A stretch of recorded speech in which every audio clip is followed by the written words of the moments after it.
Welcome to our channel IPO terminal. आज की video में हम बात करने वाले आई फाइनेंस के आईपीओ के बारे में, जिसमें हम इसके रिगार्डिंग सारी डिटेल्स, जीएमपी और ये सब आपको बताएंगे एंड इन सारे डेटा के लेकर आप अपना डिसीजन बना सकते हैं। इससे पहले चैनल पे फ्रैक्टल आईपीओ, जो इंडिया का फर्स्ट एआई आईपीओ है, उसका भी वीडियो डल चुका है।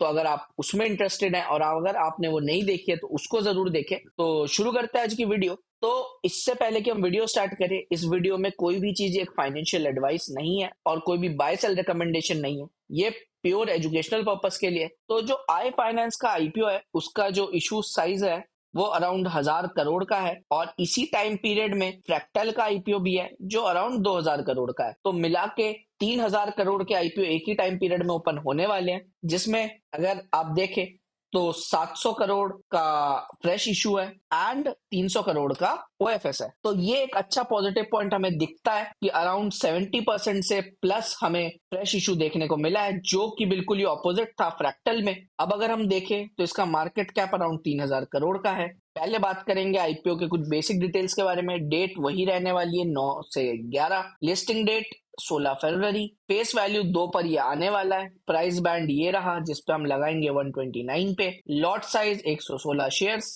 Fresh issue 710 crore. Total size 110 और ओएफएस इतना। तो अब हम बात करेंगे कि रिटेल के शेयर्स और ये सब आप सबको पता ही है कि आपको किस लेवल से कहां तक किस पे अप्लाई करना है। रिटेल की जो लिमिट रहने वाली है वो रहने वाली है आपकी 1 से 13 लॉट, जिसमें आप 2 लाख के नीचे की एप्लीकेशन रिटेल पे होती है, 2 से ऊपर की एचएनआई कैटेगरी में चली जाती है और 10 से ऊपर बिग एचएनआई कैटेगरी में चली जाती है। और इनमें से किसी भी कैटेगरी में लॉक इन्स नहीं होते, आप तुरंत बेच सकते हैं। अब मेन कंपनी के बारे में हम बात करेंगे कि ये है क्या। ये एक एनबीएफसी कंपनी है।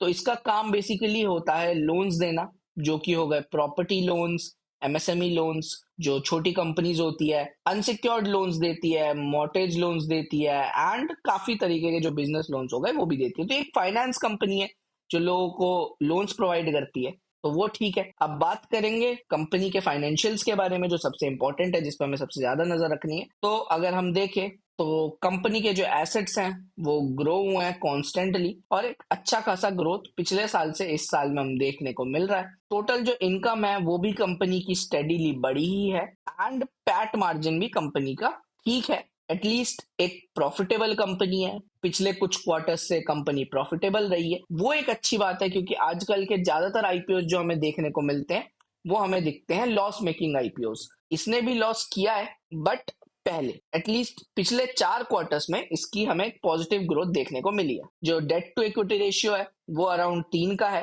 तो दैट मीन्स इस पे बोरोइंग्स बहुत ज्यादा है, तो जो आपको इन दोनों लाइंस पे दिख जाएगा। अगर आप यहाँ पे ढंग से नोटिस करें तो सरप्लस जो है कंपनी का वो कम है एंड जो बोरोइंग है वो बहुत ज्यादा है। तो कंपनी बहुत सारा अपना जो पैसा है वो लोन के इंटरेस्ट पे करने में एक एनबीएफसी कंपनी खुद ही पे कर देती है। तो इसी वजह से कंपनी के जो फाइनेंशियल्स हैं इस पॉइंट पे आके वीक हो जाते हैं। अगर हम यहां तक देखें तो कंपनी के फाइनेंशियल सही थे, बट इस पॉइंट से नीचे आके कंपनी थोड़ी सी फाइनेंशियली वीक आने लगती है, जहां पे हमें बोरोइंग बहुत ज्यादा दिखता है। तो डेट टू इक्विटी रेशियो 3 का है। और अगर आप ईपीएस और पी रेशियो देखें तो वो इन लाइन है। ईपीएस थोड़ा कम है बट पी रेशियो एटलीस्ट एक लेवल पे है। बट स्टिल ये जो रिजर्व्स वाला पार्ट है ये सबसे बड़ा नेगेटिव रहने वाला है, और ये कोई छोटा मोटा नेगेटिव नहीं है जिसे हम इग्नोर कर सके। और यही चीज आपको इसके जो सब्सक्रिप्शन है फर्स्ट डे डेटा उस पर आपको देखने को मिल जाएगा। क्यूआईबी बहुत कम सब्सक्रिप्शन, एचएनआईज की तरफ से बिल्कुल कुछ नहीं, रिटेल 0.2, टोटल 0.13। तो सब्सक्रिप्शन भी बहुत कम आया है। तो इसका मतलब है आईपीओ की तरफ पे इंटरेस्ट भी बहुत कम है।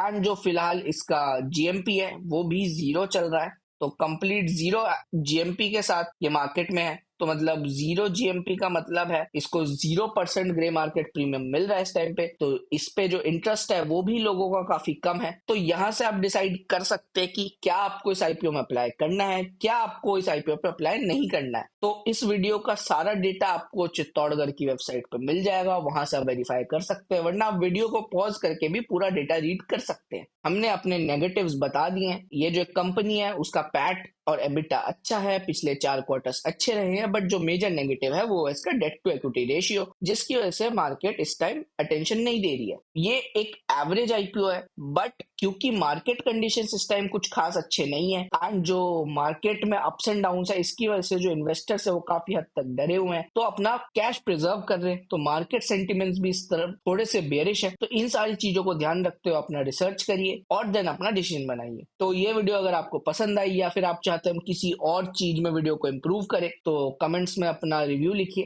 एंड इस वीडियो को लाइक करिए, सब्सक्राइब करिए एंड हम मिलते हैं आपको अगले आईपीओ के वीडियो में।